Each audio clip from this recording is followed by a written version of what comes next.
Vamos pensar numa situação que, infelizmente, é muito comum. A pessoa paga o plano de saúde por anos, tudo em dia. E aí, justo na hora que mais precisa de um tratamento, de um exame, a resposta que vem é um não, uma negativa de cobertura. Isso não é só um contratempo, né? É um abalo profundo. E olha, tem uma decisão judicial acontecendo agora que pode mudar as regras desse jogo para milhões de pessoas no Brasil. E a grande pergunta que fica no ar é essa: será que uma negativa do plano de saúde já gera, de cara, um direito à indenização por dano moral?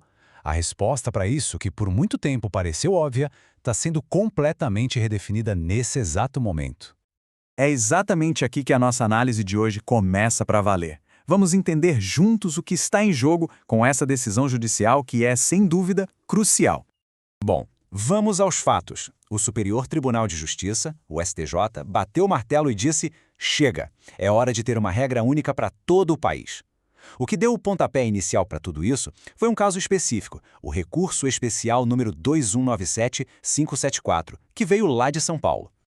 Tá, mas por que essa necessidade de unificar? Basicamente, para acabar com a bagunça, com a insegurança jurídica. Imagina só, hoje um caso idêntico pode ser decidido de um jeito no Estado e de um jeito completamente diferente em outro. Vira uma loteria. O que o STJ quer é criar um precedente vinculante, que é basicamente uma regra de ouro, uma decisão que vai servir de guia para todos os juízes do Brasil. Isso traz mais previsibilidade, né? Tanto para os consumidores quanto para as próprias operadoras. E para a gente entender de verdade o tamanho do impacto dessa decisão, a gente precisa falar sobre um conceito do direito que é o coração de toda essa história, o tal do dano presumido. O nome técnico é chique, dano moral in re ipsa, mas a ideia por trás é bem simples, na verdade. É aquele dano que, bom, ele se presume.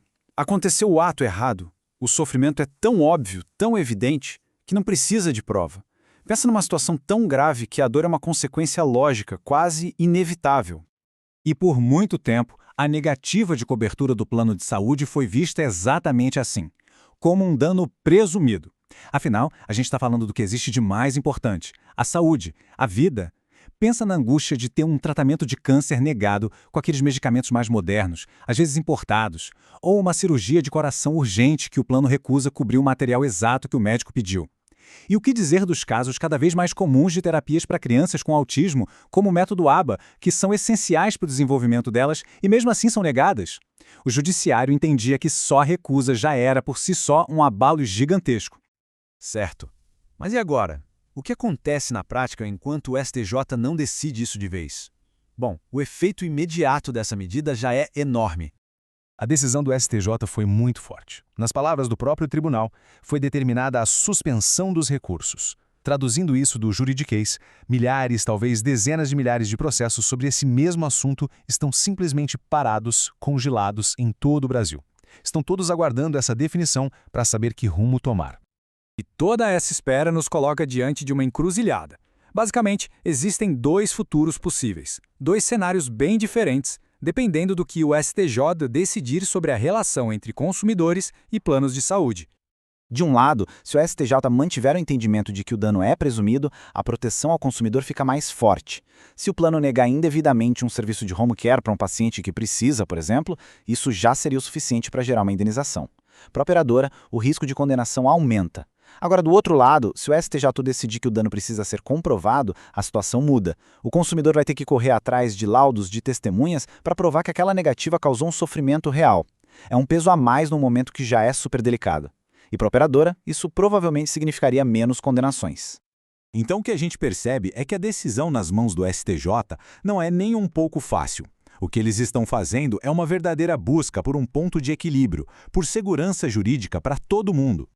O dilema dos ministros é bem complexo. De um lado, eles precisam frear os abusos que, sim, acontecem por parte das operadoras. Por outro, eles também querem evitar o que se chama de indústria do dano moral, onde qualquer pequeno problema vira motivo para um processo.